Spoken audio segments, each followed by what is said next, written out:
What books do you really want to read this summer?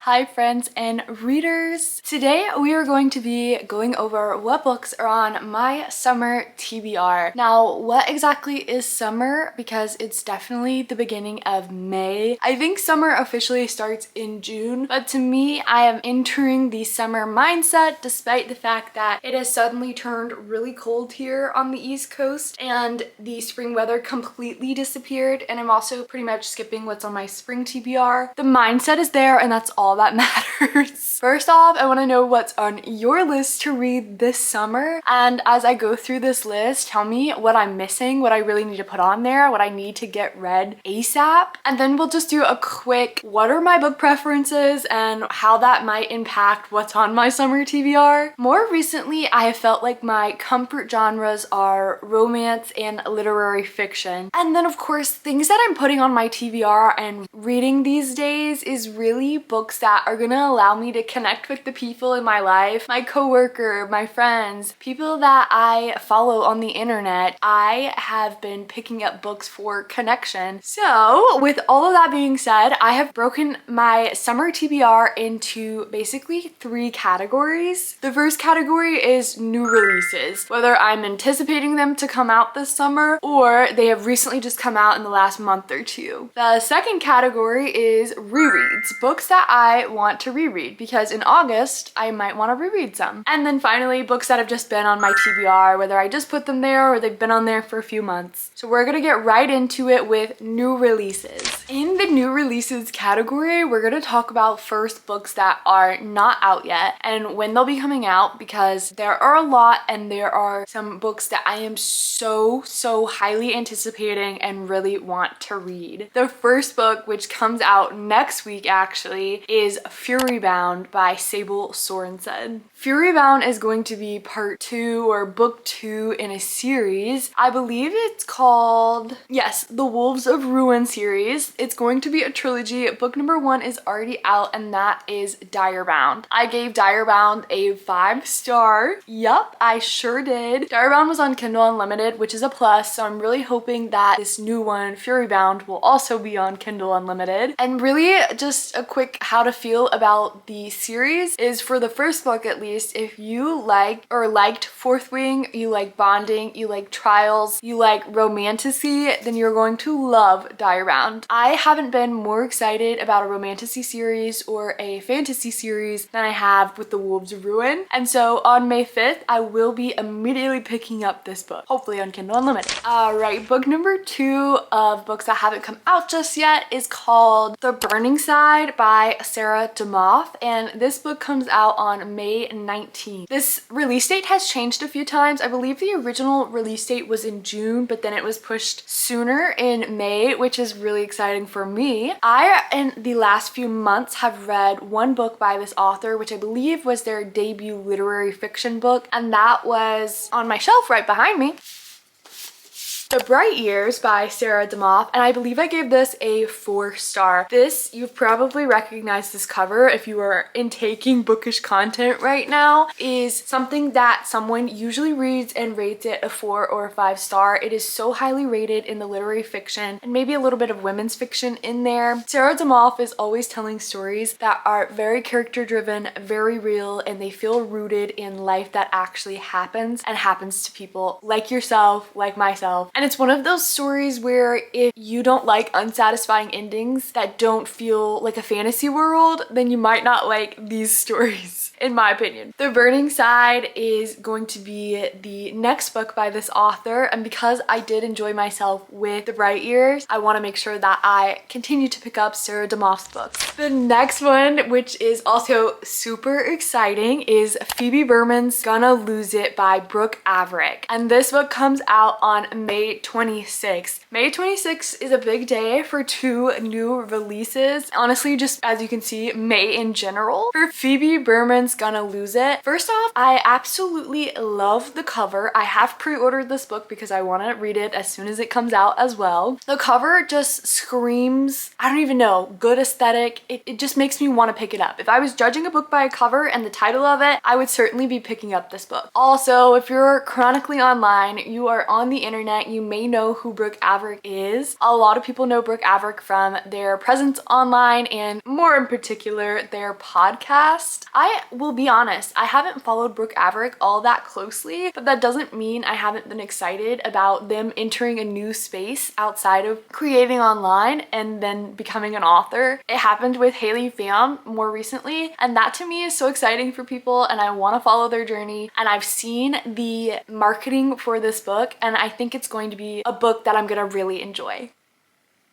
The next book coming out on May 26th is Our Perfect Storm by Carly Fortune. Another book by Carly Fortune is behind me. Let's see. And that is One Golden Summer. I gave this book a 4.5 star. Probably would have been last year a 5-star summer read for me. There was just one little eensy teensy thing in here that made me drop it down to a 4.5, but still a really good summer read. Something I could see myself picking up if I went on a beach trip or a vacation trip, a lake house trip, to read again in such an atmospheric way, because I think maybe if I was at the beach reading this or at the lake reading this, I could potentially give it a 5-star. Now, One Golden Summer was the first book that I read by Carly Fortune, which you're probably following Carly Fortune and knowing that this is not their first book, and it's definitely not the first book in the interconnected series that is One Golden Summer. I don't even know what the interconnected series is called. Let me look. Okay, so maybe it's not an interconnected series, but all the covers look really similar, so I think that they are. Anywho, there were a ton of others that are based out of characters that you see pop up in these types of books, and I skipped them. There might have been 2 or 3 of them, and I just picked this one up when it came out last year, and I'm sort of just doing the same. I've heard mixed reviews about the books early on in the series, and then I saw people really enjoying this, had recently come out, and then I really enjoyed it. So now we are going to go with book number 2, the new release for Carly Fortune, and if I really enjoy it like I did that one, then I'll go back to all those other ones. If you've read the series, let me know if it's worth going back to the others. And the final new release that hasn't come out that's on my summer TBR is called Trope Sick by Lauren Oakey, and that comes out in June on June 16th. I do believe that that's the only book in June that I'm highly anticipating or keeping on my radar, and that is because I have recently read a book by Lauren Oakey and gave it a 5-star, and that was, I believe, The Best Worst Part. I read that on Kindle Unlimited, so I'm hoping that Trope Sick is going to pop up on Kindle Unlimited as well. I honestly have no clue what Trope Sick is about. I just know what the cover looks like, and it like marks out all the tropes. You'll probably be seeing that right over here. But because I really liked that other book by Lauren Oakey, when I tend to pick up a book and enjoy it, I put those authors on my radar to pick up their new releases or eventually go back to their backlog of books that I haven't read. I felt like The Best Worst Part was a culmination of what I wanted to see in a romance, and especially an emotional, real life feeling romance, and I hope that that's also what we get by Trope Sick. Fingers crossed we will be reading it in June.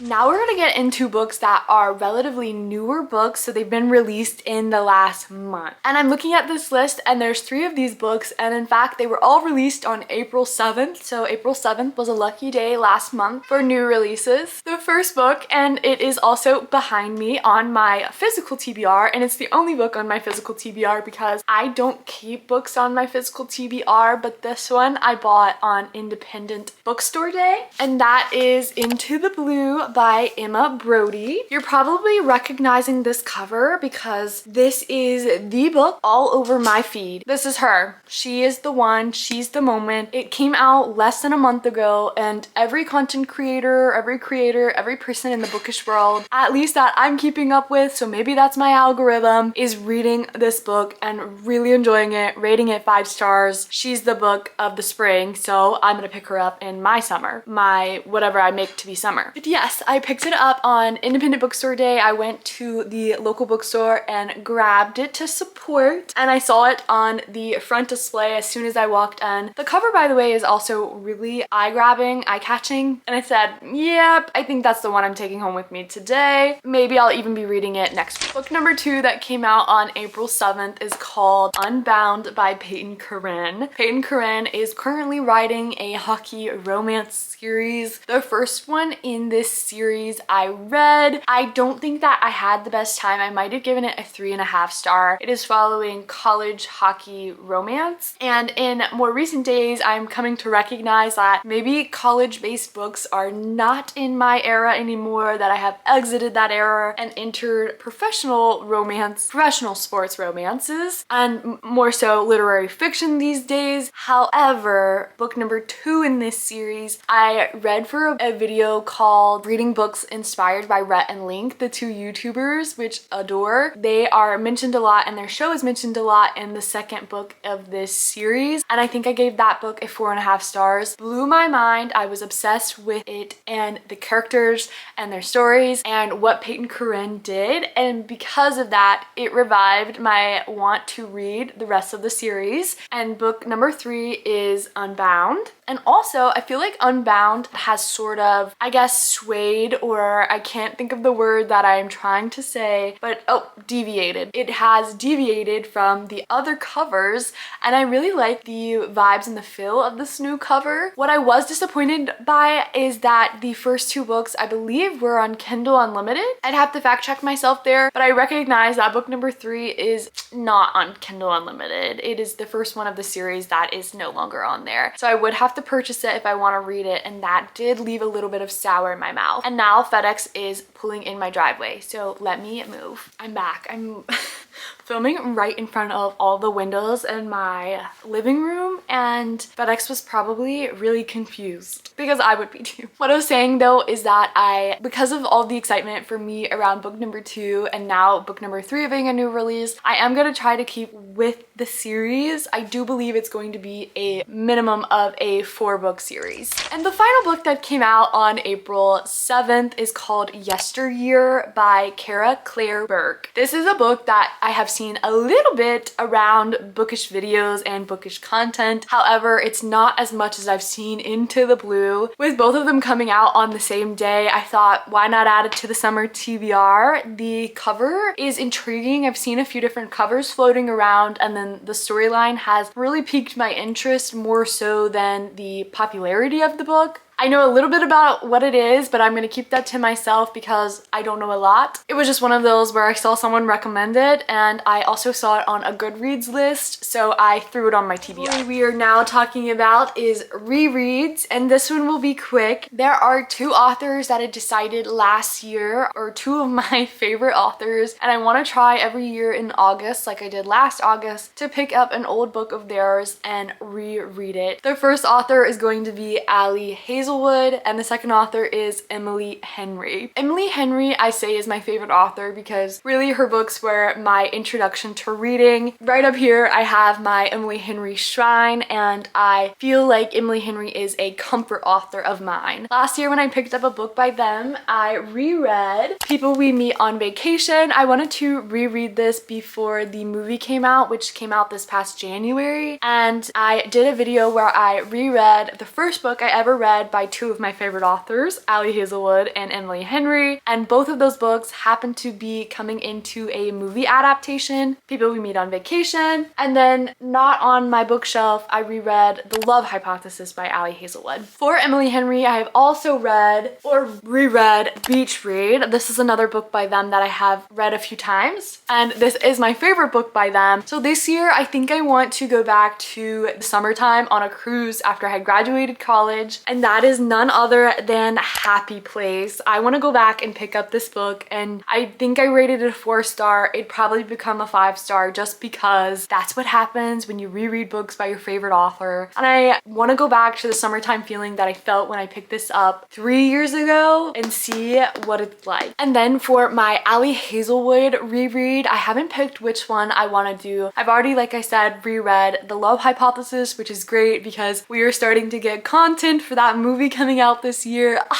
So exciting. I think that there is a Ali Hazelwood book that I have on my Kindle. It's part of one of those science or STEM romances. I think it's called Love Theoretically, potentially. I don't know. I'll have to go back and look at the summary and reread one of those. All right, because I've yapped so much and I really don't know how long this video is, as we enter the third category, this is quite literally going to be rapid fire. I don't think you'll hear much from me about why I want to read these this summer. Just know they're on my summer TBR. First up, and I'm looking at my iPad, is The Road to Tender Hearts by Annie Hartnett. Loved the cover, loved the vibes. I think it's literary fiction and it had some good ratings, so we're gonna keep it on our radar. Then we have The Handmaid's Tale by Margaret Atwood. You're probably familiar with The Handmaid's Tale if you know it from the TV series or you've maybe seen the cover. And this book is frequently banned or challenged in the United States as far as reading in public schools and I'm sure private schools. And I really want to try to read more banned books this year, and I'm gonna start with The Handmaid's Tale.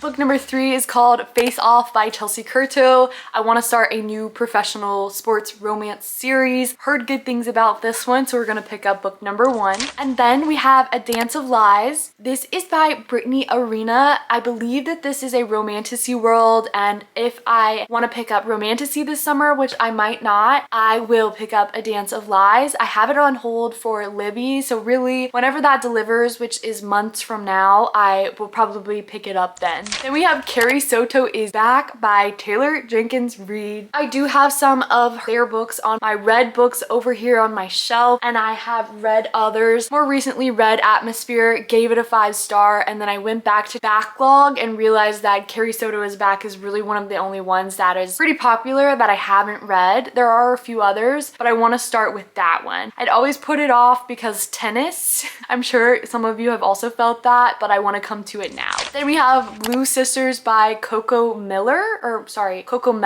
This was in the bookish world and some bookish content. Someone else had recommended it, and it looked like some literary fiction and women's fiction that was right up my alley of emotional, character-driven grief stories that I've been really enjoying recently, so we put it on the TBR. I also really like the cover. The blue in the cover makes it feel summery. I don't know why. Something about blue and the coast. I don't know. And the final one on my summer TBR is a big one. It's called Fly Away by Kristen Hanna. I'm sure you've heard of Kristen Hanna. I read the first book in what I think is the interconnected world that is Fly Away, which was down here you can't see Firefly Lane. That followed 2 best friends, and I do believe that Fly Away follows one of their daughters. So that about does it. That was a long list of books to read this summer, but it's so exciting. I love reading. I love picking up books, and I especially love picking them up in a way that allows me to connect with the people around me and just push myself out of a comfort zone. Will I get to all of these books? Who knows? Is it even summertime yet? No. Are we gonna start reading those in May? We certainly are. So again, if I missed any that you're like, you, based off of all those books you just listed out, really should read this one, let me know. My cat is now climbing my bookshelves.